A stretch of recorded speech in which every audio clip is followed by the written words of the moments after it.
কিরে, তুই এখনো ঘরের কাজ নিয়ে ব্যস্ত? তোরে না কইলাম যে গোসল করে একটা সুন্দর দেখে শাড়ি পর, তোরে দেখতে আসবো তো। মা, তোমরা কি পাগল হয়ে গেছো? পাগল আমরা হই নাই, পাগল হইছ গিয়া তুই। 5টা বছর ধরে একটা বন্দা স্বামীর লগে সংসার করতেছ। আচ্ছা, সারা জীবন ও তোরে কি একটা বাচ্চা দিতে পারবো? মা, বাচ্চা দেওয়ার মালিক কে? উপর আল্লাহ। আমরা কি করব? এসব উল্টাপাল্টা কথা কইও না। আমগো করণের অনেক কিছুই আছে। আমরা একটা ভালো ছেলে দেখা তোরে বিয়া দিয়া দিব। জীবনেও না, আমি দ্বিতীয় বিয়ে জীবনেও করব না। আমার এইসব কথা না কইয়া যেই পোলা আমারে দেখতে আসবো তারে ফোন দিয়ে আসতে না করো। অসম্ভব, আমরা কাউরে নিষেধ করতে পারব না। যে ছেলেরা আমরা দেখছি তারই তোর বিয়ে করতে হবে। আব্বা, আপনিও যদি এরকম কথা কন তাহলে কে বুঝবো? আমার স্বামীটা অনেক ভালো মানুষ, আমি তারে ঠকাইতে পারুম না। এই মেয়ে, ভালো মানুষ যদি পানি খাবি? হ্যাঁ শোন মা, জীবনটা এভাবে নষ্ট করিস না। জীবনটা তার পুতুল খেলা না, 2 দিন খেললি তারপর ভেঙে ফেলাইলি। আব্বা, পুতুল খেলা তো আপনারাই বানাইতেছেন। মন চাইছে এই ছেলের সাথে আমার বিয়ে দিবেন, এখন আবার আপনাদের মন চাইছে আরেক ছেলের সাথে আমার বিয়ে দিবেন। এটা কি হয়? আর তাছাড়া আমার এখন যে স্বামী, তার সাথে তো আমার তালাকই হয় নাই, তাহলে বিয়ে দিবেন কেমনে? তালাক হয়নি, হবে। যারা দেখতে আসছে তারা দেখুক, তারা যদি পছন্দ করে তারপর তালাকের ব্যবস্থা করব। শেষ। আব্বা, আপনারা কি আসলেই আমার জন্মদাতা পিতামাতা? মাঝে মধ্যে তো আমার সন্দেহ হয়, আপনারা কিভাবে এগুলা বলেন, আমি তো ভাবতেও পারি না। শুনছো কথা? আমরা তোর ভালো চাই। এত ভালো আমার চাইতে হইব না। শোন, রাগ দেখায় লাভ নাই, কথা না বাড়াইয়া এখন যা সুন্দর করে গোসল করে শাড়ি পর যা। জীবনেও না। আজকে যদি কোনো ছেলে আমার এই বাড়িতে দেখতে আসে, আমি যে কি করব নিজেও জানি না। দেখছো কেমন ঘাটতাড়া মাইয়া? তোমার মায়েরও তুমি এমনি রাজি করাতে পারবা না। ওরে কেমনে রাজি করাইতে হয় সেটা আমার খুব ভালো জানা আছে। বুঝছি, সোজা আঙ্গুলে তো ঘি উঠবো না, আঙ্গুল বাঁকা করতে হইব। তুমি ওই পোলা ঘরে ফোন দিয়া কইয়া দাও আজকে জানি না আসে। আচ্ছা ঠিক আছে, কয়ে দিতেছি। কি ব্যাপার, তুমি এখানে মন খারাপ করে বসে আছো? কি আর করব, একটা বাচ্চা হয় না বইলা অন্য একটা ছেলের সাথে আমার বিয়ে দিতে চাচ্ছে। তাই নাকি? এটা তো খুশির খবর, ভালো তো। অনেকদিন বিয়ে শাদী খাওয়া হয় না। তাই তোমার বউরে অন্য একটা ছেলের সাথে বিয়ে দিয়ে দিবে, এটা খুশির খবর? হ্যাঁ, তুমি অনেকদিন বিয়ে খাও না, বিয়ে করার খুব শখ। আরে তুমি রেগে যাচ্ছ কেন? আমি তো মজা করলাম। এটা মজা করার বিষয়? হ্যাঁ, আহা, তোমার সাথে তো আমার এখনো ডিভোর্স হয়নি, তাহলে অন্য ছেলের সাথে বিয়ে দিবে কিভাবে? তোমাকে ডিভোর্স দিয়ে অন্য ছেলের সাথে বিয়ে দিবে? তোমার ফ্যামিলির কারো কি কোনো বিবেক নাই? আল্লাহ যদি না দেয় তাহলে বান্দার কি করা আছে? আমাদের একটা বাচ্চা হচ্ছে না বলে তোমাকে আরেক জায়গায় বিয়ে দেবে? সব দোষ তোমার, তোমার কারণে আজকে এতগুলা কথা শুনতে হচ্ছে। আচ্ছা ঠিক আছে, আমি আমার ভুল স্বীকার করছি। প্লিজ তুমি কান্না করো না, তোমার কান্না আমার ভালো লাগে না। হইছে, আর আদিক্ষেতা দেখাইতে হবে না। নিজে তো কিছু করতে পারো না, কিছু বলতেও পারো না, একদম ভিজা বিড়ালের মতো বসে থাকো। তুমি আমার ফ্যামিলির বলতে পারো না যে আমাদের বিষয়ে যাতে তারা নাক না গলায় না, সেটা তো জোর গলায় বলতে পারো না। দেখো, তোমার বাবা মা বোন আমাদের বাড়িতেই থাকে, কেন থাকে সেটাও তো তুমি জানো। আমি তাদের নিয়ে আসছি এখানে, আমার তো তারা ছাড়া কেউ নাই। তোমার বাবা মাকে আমি আমার নিজের বাবা মাই মনে করি, তোমার ছোট বোনকে আমি নিজের ছোট বোনই মনে করি। তুমি মনে করলে কি হবে? তারা তো সেটা মনে করে না। যদি মনে করতো তাহলে তো আমাকে অন্য ছেলের সাথে বিয়ে দিতে চাইতো না। তারা হয়তো ভাবছে অন্য ছেলের সাথে বিয়ে হলে তোমার জীবনটা সুখে শান্তিতে ভরে থাকবে। তোমাকে ছেড়ে অন্য ছেলের জীবনে যদি আমি যাই তাহলে আমার জীবনটা অনেক সুখে ভরে যাবে। রাগ করো না তো লক্ষ্মীটি, প্রয়োজন হয় আমি তোমার মা বাবাকে বোঝাবো। তুমি যেভাবে বুঝাবে সেভাবে বুঝাতে কোনো কাজ হবে না, বুঝছো? যে যেরকম তার সাথে সেরকম আচরণ করতে হয়। তুমি ভালো করেই জানো আমি উঁচু গলায় কথা বলতে পারি না, আমার রক্তে সেটা নাই। তাই তাহলে তোমার চোখের সামনে অন্য একটা স্বামীর ঘরে আমার যাইতে হবে, তুমি সেটা দেখবা। কথাটা মনে রেখো।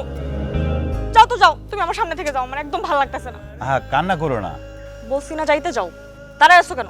আচ্ছা ঠিক আছে, যাচ্ছি। মুরুদ নাই, বড় বড় কথা বলতে। আমার কপাল রেখা। আম্মা, ওই ছোট লোকের বাচ্চা যতদিন বেঁচে থাকবে ততদিন তোমার মেয়েকে অন্য জায়গায় বিয়ে দিতে পারবে না। আচ্ছা আম্মা, এক কাজ করলে কেমন হয়? ওই ছোট লোকের বাচ্চারে খাবারের সাথে বিষ দিয়ে মেরে ফেলাই, তাহলে সহজে তোমার মেয়েকে অন্য জায়গায় বিয়ে দিতে পারবা। দেখ আপা, তুই ব্যাপারটা যত সহজ মনে করছিস, ব্যাপারটা অত সহজ না। তুই যে তারা মেরে ফেলবি, ব্যাপারটা জানাজানি হবে না। কিভাবে জানবে? আমরা কি মানুষের কাছে বলে বেড়াবো? আমরা বলবো বাচ্চা হয় না, সেই কষ্ট সহ্য করতে না পারে বিষ খায় মরে গেছে। সত্য কখনো চাপা থাকে না।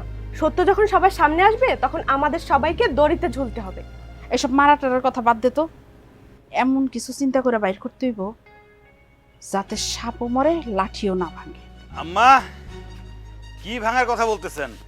উফ, সংসার ভাঙার কথা কইতাছিলাম। কার সংসার ভাঙবেন? তোর সংসার। মানে?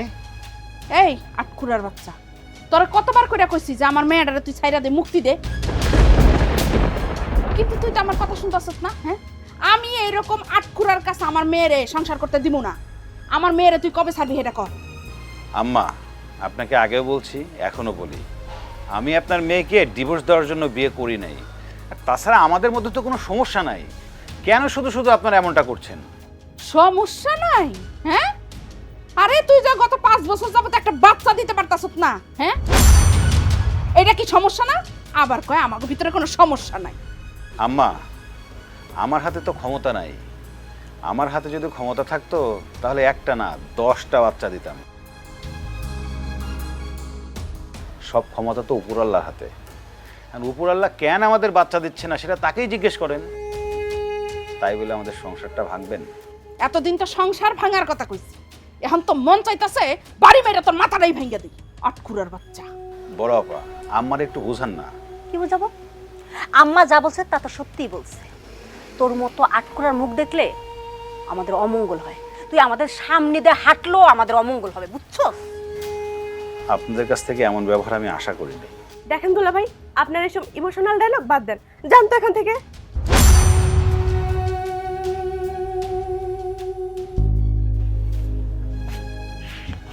আম্মা, আমাকে এমন কিছু করতে হইব জানি ও নিজেই আমার বোনকে ডিভোর্স দিয়ে চলে যায়। একদম ঠিক কথা কইছিস। কি করা যায় সেই চিন্তা করে বাইর করতে হবে। পরিকল্পনা কর কেমনে এই বাড়ি থেকে দূর করুন যায়। এটা কেমন হলো বিষয়টা? এত ভালো একটা ছেলে আনলাম আপনার মেয়ের জন্য, এখন সে নাকি বিয়ে করবো না। আমি তো বলে ফেলাইছি, এখন আমার মান সম্মানটা কই গেল? বাবা, একটু মাথাটা ঠান্ডা করো। মাথা ঠান্ডা করে ভাবো কেমনে কি করা যায়।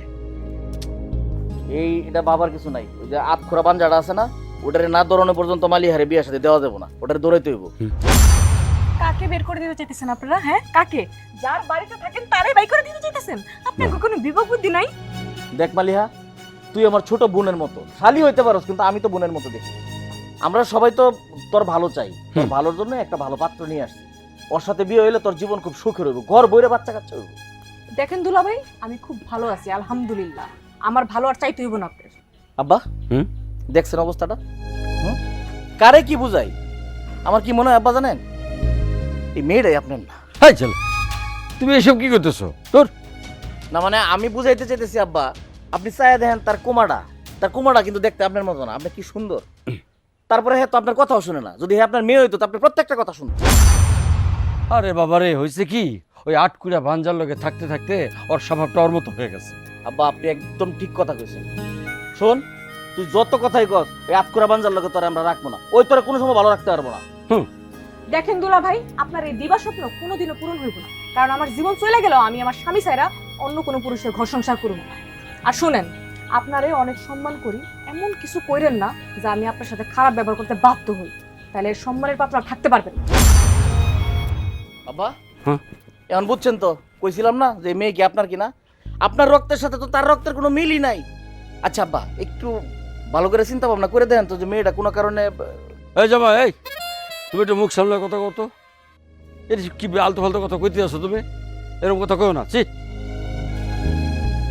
উচিত কইলে সবার লাগে, যার লেগে করি চুরি হেই কয় সুর।